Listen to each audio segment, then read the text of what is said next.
بسم الله الرحمن الرحيم نحمده ونصلي على رسوله الكريم أما بعد قال الله سبحانه عز وجل في كتابه العزيز أعوذ بالله من الشيطان الرجيم بسم الله الرحمن الرحيم شهر رمضان الذي أنزل فيه القرآن هدى للناس وبينات من الهدى والفرقان صدق الله العظيم. معزز سامعین کرام، ابھی میں آپ کے سامنے یہ بتاؤں گا کہ ہم سب کو رمضان المبارک کا مہینہ کیسے گزارنا ہے۔ سب سے پہلے تو میری طرف سے آپ تمام مسلمان بھائیوں کو رمضان المبارک کی مبارکباد پیش کرتا ہوں۔ ابھی میں نے آپ کے سامنے قرآن کریم کی ایک آیت پڑھی، یہ دوسرے پارے کی آیت ہے سورۃ البقرہ۔ اس میں اللہ تبارک و تعالیٰ نے فرمایا شہر رمضان الذی انزل فیہ القرآن، کہ رمضان کا وہ مہینہ ہے جس میں قرآن کریم کو نازل کیا گیا۔ انزل فیہ القرآن ہدی للناس، یہ قرآن کریم کیا ہے؟ لوگوں کے لیے کتاب ہدایت ہے۔ وبینات من الہدی والفرقان، اور حق اور باطل کے درمیان امتیاز کرنے والی کتاب ہے۔ میرے محترم، قرآن کریم کو جو ہم پڑھتے ہیں تو قرآن کریم کی بے شمار آیتیں ہمارے سامنے آتی ہیں جن میں اللہ تبارک و تعالی ہم سے مطالبہ کرتا ہے کہ ہم مسلمان اپنی زندگی کیسے گزاریں۔ 12 مہینے ہوتے ہیں، ان میں سے ایک مہینہ رمضان کا ہوتا ہے۔ رمضان المبارک کا مہینہ بہت ہی بابرکت مہینہ ہے، اور اللہ تبارک و تعالی ہم مسلمانوں کو یہ مہینہ تحفے کے طور پر عطا کرتے ہیں۔ بدقسمت ہیں وہ لوگ جن کو اللہ تبارک و تعالی رمضان المبارک کا مہینہ نصیب کرتے ہیں، لیکن وہ اپنی زندگی قرآن و حدیث کے مطابق ڈھال نہیں پاتے ہیں۔ اس لیے ہم مسلمانوں سے درخواست کرتے ہیں کہ میں آپ کے سامنے جو باتیں رکھوں گا انشاءاللہ ہم مسلمان مرتے دم تک ان باتوں پر عمل کریں گے۔ میرے محترم، سب سے پہلے تو میں آپ کو یہ بتاتا چلوں کہ سب سے پہلے ہمیں رمضان میں کیا کرنا ہے۔ تو رمضان میں سب سے پہلے ہمیں روزہ رکھنا ہے۔ قرآن کریم کی آیت ہے فَمَنْ شَهِدَ مِنْكُمُ الشَّهْرَ فَلْيَصُمْ، کہ تم میں سے کوئی بھی انسان اگر رمضان کا مہینہ حاصل کرے، پالے، تو اس کو چاہیے کہ وہ روزے رکھے۔ تو سب سے پہلا کام تو یہ ہے کہ ہم روزے رکھیں۔ کیوں؟ کیونکہ رمضان المبارک کا جو روزہ ہے وہ مسلمانوں پر فرض کیا گیا ہے۔ قرآن کریم کی دوسری آیت ہے جس میں اللہ تبارک و تعالیٰ فرماتے ہیں کہ یا ایھا الذین آمنوا کتب علیکم الصیام کما کتب علی الذین من قبلکم لعلکم تتقون، کہ اے ایمان والو تم پر روزے فرض کیے گئے ہیں۔ یا ایھا الذین آمنوا کتب علیکم الصیام، کہ اے ایمان والو تم پر روزے فرض کیے گئے ہیں، کما کتب علی الذین من قبلکم، جیسے کہ روزے فرض کیے گئے تھے ان لوگوں پر جو تم سے پہلے تھے۔ اس سے کیا پتہ چلتا ہے ہمیں کہ اللہ تبارک و تعالیٰ نے رمضان المبارک کا مہینہ ہم سب کے لیے اتنا بابرکت بنایا ہے کہ روزے جیسی چیز ہمیں اس مہینے میں عطا کی، اور کہا کہ رمضان کے روزے تم پر فرض کیے گئے ہیں۔ روزہ رکھنا فرض ہے، روزہ رکھنا ضروری ہے۔ اور اس آیت سے ہمیں یہ بھی پتہ چلتا ہے کہ روزہ اللہ تبارک و تعالیٰ کا وہ تحفہ ہے جس کو اللہ تبارک و تعالیٰ نے دوسری قوموں کو بھی عطا کیا۔ ہم سے پہلے جو قومیں ہوئی، نبیوں کی جو قومیں ہوئی، ان قوموں کو بھی اللہ تبارک و تعالیٰ نے روزہ کسی نہ کسی شکل میں فرض کیا تھا۔ روزہ کا مقصد کیا ہے؟ تو اللہ تبارک و تعالیٰ نے قرآن کریم کی اسی آیت میں بیان فرما دیا کہ لعلکم تتقون، کہ اللہ تبارک و تعالیٰ نے روزہ تم پہ اس لیے فرض کیا ہے تاکہ تم تقوی اختیار کر سکو۔ سالوں بھر کی جو زندگی میں گندگی ہے، سالوں بھر جو ہم نے اللہ کی نافرمانیاں کی ہے، ہم نے لوگوں کی چغلیاں کی ہے، ہم نے لوگوں کی غیبت کی ہے، ہم نے لوگوں کے گھروں کو اجاڑا ہے، ہم نے بھائی کو بھائی سے لڑایا ہے، ہم نے اللہ تبارک و تعالیٰ کے احکام کی دھجیاں اڑائی ہیں، تو اللہ تبارک و تعالیٰ ہم کو توبہ کرنے کا ایک موقع دیتا ہے. اللہ تبارک و تعالی ہمیں ایک موقع دیتا ہے رمضان کا مہینے کی شکل میں کہ آپ اس مہینے میں روزے رکھ کر جو ہے یہ جو آپ کی زندگی کے اندر جو گندگی ہیں آپ ان گندگیوں سے باہر نکلے اور اللہ تبارک و تعالیٰ سے خوف کرے, اللہ تبارک و تعالیٰ سے ڈرے. یا ایھا الذین آمنوا اتقوا اللہ حق تقاتی ولا تموتن الا وانتم مسلمون, کہ اے ایمان والو اللہ تبارک و تعالیٰ سے اس طرح ڈرو جس طرح کہ اللہ تبارک و تعالیٰ سے ڈرنے کا حق ہے. ولا تموتن الا وانتم مسلمون, اور جب تم اس دنیا سے جانا تو تمہاری موت اس حالت میں ہو کہ تمہاری زبان پر لا الہ الا اللہ محمد رسول اللہ صلی اللہ علیہ وسلم کا کلمہ ہو.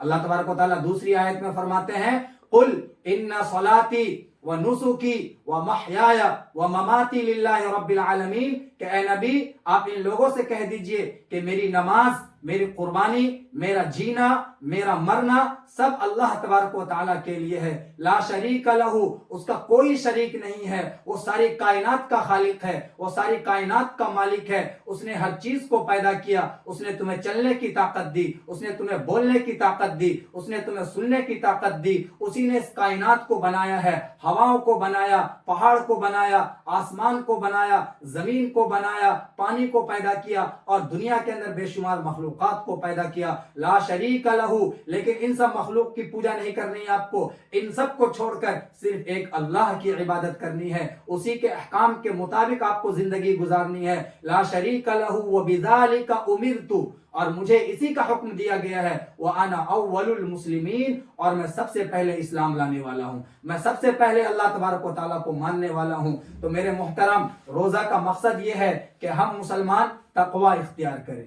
روزہ ہمارے اندر تقوی کو پیدا کرتا ہے. بہت سارے مسلمان بھائی ایسے ہیں جو رمضان المبارک کے روزے نہیں رکھتے ہیں.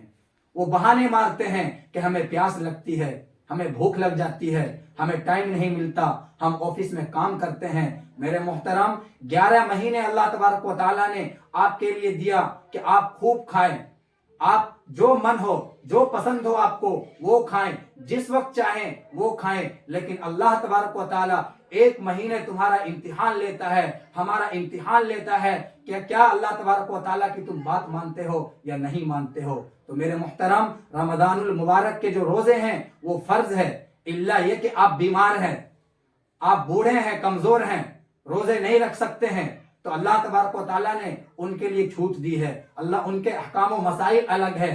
میں اس مختصر سی ویڈیو میں وہ سارے کے سارے مسائل آپ کو نہیں بتاؤں گا, لیکن انشاءاللہ میں اس کے لیے ایک الگ ویڈیو بناؤں گا کہ روزہ کون سے لوگ جو ہے روزہ نہیں رکھ سکتے ہیں اور ان کو روزے کے بدلے جو ہے کیا ادا کرنا ہے. تو میرے محترم, ہمیں یہ پتا چل گیا قرآن کریم کی روشنی میں کہ اللہ تبارک و تعالیٰ نے رمضان المبارک کے روزے ہم پر فرض کیے ہیں, اور روزے کا مقصد بھی اللہ تبارک و تعالیٰ نے بتا دیا کہ روزے کا مقصد یہ ہے کہ ہم تقوی اختیار کریں.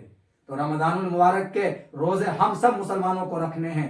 اس کے بعد میرے محترم, دوسری چیز جو ہمیں کرنی ہے اس مہینے کے اندر وہ ہے عبادات. خوب عبادات کریں, نفلی عبادات, تہجد پڑھیں, اشراق کی نماز پڑھیں, نفلی عبادات. مسجد کو جو ہے ہم مضبوطی سے پکڑ لیں. حدیث کے اندر آتا ہے کہ اللہ تبارک و تعالیٰ جب عرش کے میدان میں قائم ہوں گے اور وہاں پہ لوگ اپنے اعمال کے حساب سے کھڑے ہوں گے, کوئی پسینے میں ڈوبا ہوا ہوگا, کوئی پسینے میں گھٹنے کے بل ہوگا, کوئی سینے کے بل ہوگا, تو وہاں پر کچھ لوگ ہوں گے جن کو اللہ تبارک و تعالیٰ کا سایہ نصیب ہوگا. ان میں سے ایک وہ آدمی ہوگا کہ رجل قلبہ معلق بالمساجد, کہ ایک انسان جس کا دل مسجد میں لٹکا ہوا رہتا ہے, اللہ تبارک و تعالیٰ عرش کے سائے میں اس کو اپنا سایہ نصیب کریں گے. تو سب سے زیادہ ہمیں اس مہینے کے اندر مسجدوں کو جو ہے مضبوطی سے پکڑ لینا ہے. اس کے بعد قرآن کریم کی ہمیں خوب تلاوت کرنی ہے. تیسرا کام جو ہمیں کرنا ہے وہ قرآن کریم کی تلاوت کرنی ہے. اللہ تبارک و تعالیٰ قرآن کریم میں فرماتے ہیں کہ انا نحن نزلنا الذکر وانا له لحافظون, کہ ہم نے اس قرآن کریم کو نازل کیا ہے اور ہم ہی اس کتاب کی حفاظت کرنے والے ہیں. پہلے پارے کی آیت ہے. آپ جب قرآن کریم پڑھنا شروع کرتے ہیں تو اس وقت آپ پڑھتے ہیں کہ الف لام میم ذالک الکتاب لا ریب فیہ ھدی للمتقین, کہ اے دنیا کے انسانوں سنو, اللہ تبارک و تعالیٰ تم سے مخاطب ہے ہے اور فرماتا ہے کہ ذالک الکتاب لا ریب فیہ، کہ یہ جو قرآن کریم ہے یہ اللہ کی کتاب ہے، اس میں کسی شک و شبے کی گنجائش نہیں، اور یہ محمد عربی رسول اللہ صلی اللہ علیہ وسلم پر اللہ نے نازل کیا ہے، اور اس کتاب کا مقصد یہ ہے کہ لوگ ہدایت پر آ جائیں، اس کتاب کا مقصد یہ ہے کہ لوگوں کو اللہ کی روشنی نصیب ہو جائے، اس کتاب کا مقصد یہ ہے کہ دنیا کے تمام مسلمان اس کتاب کو مضبوطی سے پکڑ کر اس پر عمل کرے۔ میرے محترم، جب مکہ کے اندر یہ کتاب نازل ہوئی، قرآن کریم کو اللہ تبارک و تعالیٰ نے نازل کیا تو مکہ کے اندر جو ایک انقلاب پیدا کر دیا۔ 23 سال کی مدت میں دنیا کے بھٹکے ہوئے لوگوں کو اللہ تبارک و تعالیٰ نے فرشتوں جیسی صفت والا انسان بنا دیا۔ اب مکہ کی تعریف پڑھے، اب مدینہ کی تعریف پڑھے، رمضان کا یہ مہینہ آپ کو اللہ تبارک و تعالیٰ نے دیا ہے، آپ اس میں خالی رہتے ہیں، آپ قرآن کریم کی تلاوت بھی کریں اور قرآن کریم کا مطالعہ کریں، اردو ترجمہ آپ پڑھیں، اگر آپ اردو پڑھنا جانتے ہیں تو ایک قرآن کریم اردو ترجمے والا لے لیجئے، اس کو پڑھیے، اگر آپ ہندی پڑھنا جانتے ہیں تو ہندی کا ترجمہ پڑھیے، اگر آپ انگلش جانتے ہیں تو انگلش کا ترجمہ پڑھیے، آپ کوئی سی بھی زبان جانتے ہیں، بنگلہ جانتے ہیں، آسامی جانتے ہیں، کنڑ جانتے ہیں، ہر زبان میں علماء کرام نے اس قرآن کریم کا ترجمہ کر دیا ہے۔ بس دیر اس بات کی ہے کہ ہم قرآن کریم کو جو ہے پڑھنے کی اور اس پر عمل کرنے کی کوشش کریں۔ تو سب سے زیادہ اب اس کے بعد جو ہے ہم تراویح میں جو ہے قرآن کریم کو سنیں، ہم تراویح نہ چھوڑیں، ہم قرآن کریم کو سنیں۔ اللہ تبارک و تعالیٰ نے فرمایا اِنَّا نَحْنُ نَزَّلْنَا الذِّكْرَ وَإِنَّا لَهُ لَحَافِظُونَ، کہ ہم نے اس قرآن کریم کو نازل کیا ہے اور ہم ہی اس کتاب کی حفاظت کریں گے۔ حفاظت کس طرح اللہ تبارک و تعالیٰ قرآن کریم کا کرتا ہے؟ یہ جو مدارس ہیں، مدارس اسلامیہ، جہاں بچے حفظ کرتے ہیں، جہاں بچے عالم بنتے ہیں، قرآن کریم کا علوم حاصل کرتے ہیں، تفسیر پڑھتے ہیں، احادیث پڑھتے ہیں، فقہ پڑھتے ہیں، یہ جو مسئلے مسائل کی ساری کتابیں ہیں وہ سب مدارس میں پڑھائی جاتی ہے۔ تو وہاں سے جو بچے حفظ کر کر آتے ہیں وہ مسجدوں میں تراویح سناتے ہیں، وہ قرآن کریم سناتے ہیں۔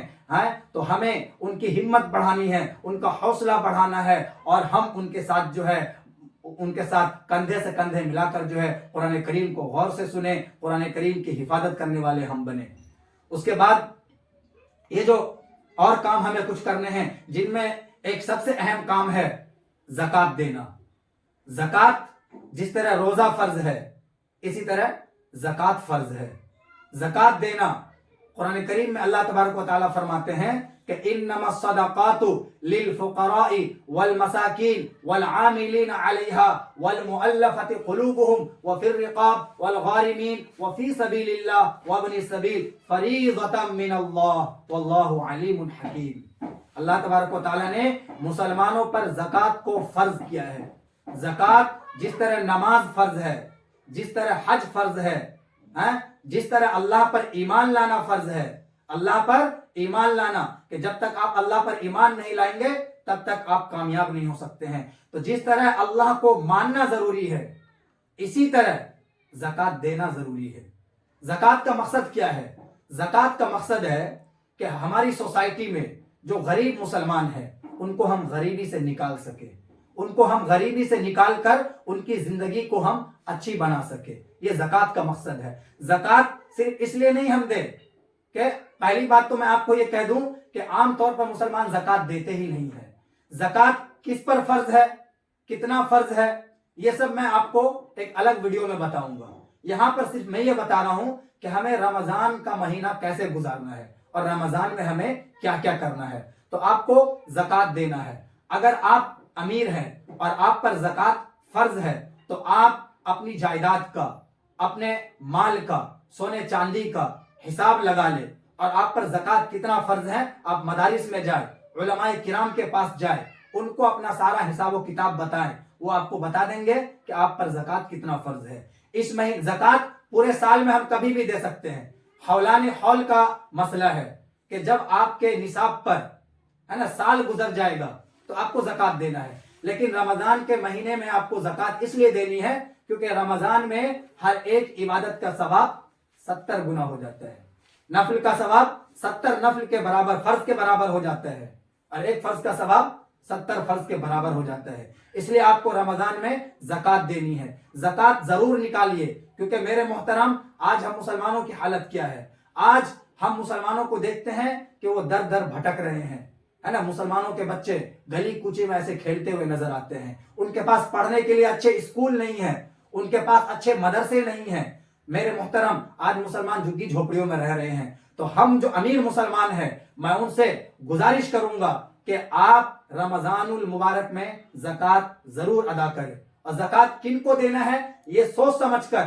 زکوٰۃ آپ سب کو نہیں دے سکتے ہیں. زکوٰۃ کا نصاب اللہ تبارک و تعالیٰ نے قرآن کریم میں بتا دیا ہے. آپ علماء کرام کے پاس جائیں اور ان سے لسٹ مانگیں کہ ہم زکوٰۃ کن کن لوگوں کو دے سکتے ہیں. ایسا نہیں زکوٰۃ صرف مدرسے میں آپ کو نہیں دینی ہے. ہمارے ذہن میں یہ جو بات بیٹھ گئی ہے کہ زکوٰۃ صرف مدرسوں میں دینی ہے. زکوٰۃ مدرسوں کے لیے صرف نہیں ہے. مدرسوں میں ہم زکوٰۃ کیوں دیتے ہیں؟ کیونکہ عام طور پر مدرسوں میں غریب بچے پڑھتے ہیں, ہے نا. جن مدرسوں میں امیر بچے پڑھتے ہیں ان مدرسوں کو ہم زکوٰۃ نہیں دے سکتے ہیں. اگر ہم زکوٰۃ دے دیں گے تو ہماری زکوٰۃ ادا نہیں ہوگی. زکوٰۃ جو ہے وہ غریب لوگوں کے لیے ہے, فقراء, مساکین, پورا ایک اللہ تبارک و تعالیٰ نے بتا دیا ہے قرآن کریم میں. جو آیت میں نے آپ کے سامنے پڑھی نا, انما الصدقات للفقراء والمساکین والعاملین علیہا والمؤلفہ, میں پورا ایک ویڈیو زکوٰۃ کو لے کر بناؤں گا, تو آپ اس ویڈیو کو دیکھ لیں تو آپ کو پتا چل جائے گا کہ ہمیں زکوٰۃ کن لوگوں کو دینی ہے. تو آپ رمضان المبارک کے مہینے میں زکوٰۃ ادا کریں. اس کے بعد جو کام ہمیں کرنا ہے نا, کہ رمضان المبارک میں ہم خوب عبادت کریں. تو ایسی عبادت کریں کہ ہم کسی کی چغلی نہ کریں, غیبت نہ کریں, غیبت نہ کریں, کسی کی برائی نہ کریں, ہے نا. زیادہ سے زیادہ قرآن کریم کی تلاوت کریں, بہت زیادہ جو ہے ہم قرآن کریم کو پڑھیں, اور ایک سچا پکا مسلمان جو اللہ تبارک و تعالیٰ ہم سے مطالبہ کرتا ہے ہم وہ بننے کی کوشش کریں.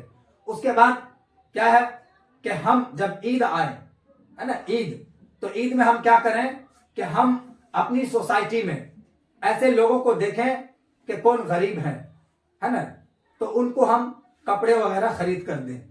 ان کو دیکھیے, اللہ کے رسول صلی اللہ علیہ وسلم عید کی نماز پڑھنے کے لیے جا رہے تھے تو راستے میں ایک بچہ ملتا ہے جو روتا رہتا ہے. تو اللہ کے رسول ان سے پوچھتے ہیں کہ کیوں رو رہے ہیں؟ تو وہ بچہ بولتا ہے کہ نا کہ میں یتیم ہوں اور میرے پاس جو ہے عید کی نماز پڑھنے کے لیے کپڑے وغیرہ نہیں ہیں. تو اللہ کے رسول اس بچے کو جو ہے اپنے کندھے پر اٹھا کر گھر لے جاتے ہیں اور نہا دھلا کر اپنے کندھے پر رکھ کر اس بچے کو جو ہے عیدگاہ تک لے جاتے ہیں. تو اس سے کیا پتہ چلتا ہے؟ اس سے ہمیں انسانیت, یتیم لوگوں کی مدد کرنا, غریب لوگوں کی مدد کرنا, یہ اصل عبادت ہے. ہم مسلمان اب ہم جو افطاری جو کرتے ہیں نا, اس افطاری کو بھی ہم دوسرے لوگوں تک پہنچائیں. میں عام طور پر دیکھتا ہوں کہ لوگ کیا کرتے ہیں, اپنے گھر سے افطاری بناتے ہیں اور لے کر مسجد میں جاتے ہیں. کوئی یہاں بیٹھا ہوا ہے, کوئی وہاں بیٹھا ہوا ہے, کوئی وہاں بیٹھا ہوا ہے اور کھا رہے ہیں, روزہ کھول رہے ہیں. یہ بہت ہی غلط طریقہ ہے. اسلامی طریقہ کیا ہے کہ اللہ تبارک و تعالیٰ نے فرمایا, اللہ کے نبی صلی اللہ علیہ وسلم نے ارشاد فرمایا کہ روزہ, جو آدمی ایک روزے دار کو روزہ کھلواتا ہے تو جتنا روزہ رکھنے والے کو ثواب ملتا ہے اتنا ہی, ہے نا, روزہ افطاری کرانے والے کو ثواب ملتا ہے. تو افطاری کا کتنا بڑا ثواب ہے کہ ہم مسجدوں میں افطاری کرائیں. بھلے ہی ہمارے پاس پانی کا گلاس کیوں نہ ہو, ہم اگر کسی کا روزہ پانی دے کر بھی ہم کھلوا دیتے ہیں تو ہمیں اس کے برابر ثواب ملے گا. تو میرے محترم, آپ سے درخواست ہے کہ آپ گھر کے اندر جو سامان بنائیں اس کو مسجد تک پہنچائیں, اور مسجد میں آپ ایک دسترخوان لگائیں. جتنے لوگ ہیں سب بیٹھیں اور بیٹھ کر جو ہے اپنا سامان صرف اپنے پاس نہ رکھیں, بلکہ کوشش یہ کریں کہ ہم دوسرے کا سامان کھائیں اور ہمارا جو ہے دوسرے لوگ کھائیں. اس سے کیا ہو, تو رمضان کا مہینہ صرف اس لیے نہیں آیا ہے کہ ہم ایک مہینہ اللہ تبارک و تعالیٰ کی عبادت کریں, ایک مہینہ قرآن کریم کو پڑھیں, ایک مہینہ نماز پڑھیں, ایک مہینہ زکوٰۃ دیں, ایک مہینہ مسجدوں میں جائیں. اس لیے نہیں ہے میرے محترم, رمضان کا مہینہ اللہ تبارک و تعالیٰ نے ایک ٹریننگ کے طور پر دیا ہے. اللہ تبارک و تعالیٰ نے گناہوں سے توبہ کرنے کا موقع دیا ہے. اللہ تبارک و تعالیٰ نے اپنے آپ سے دل لگانے کا موقع دیا ہے, مسجدوں سے محبت کرنے کا موقع دیا ہے, حفاظ کرام سے اور علماء کرام سے, قرآن کریم سے اور اللہ کے رسول صلی اللہ علیہ وسلم کی سنت سے محبت کرنے کا ایک مہینہ ہمیں دیا ہے. اور اس کے بعد رمضان کا مہینہ جب گزر جائے تو ہم مسلمان 11 مہینے اسی طرح گزارے جس طرح ہم نے ایک مہینہ گزارا ہے. اور صرف 11 مہینے نہیں, جب تک ہم اس دنیا میں رہیں گے, جب تک اللہ تبارک و تعالی ہمیں زندگی دے گا,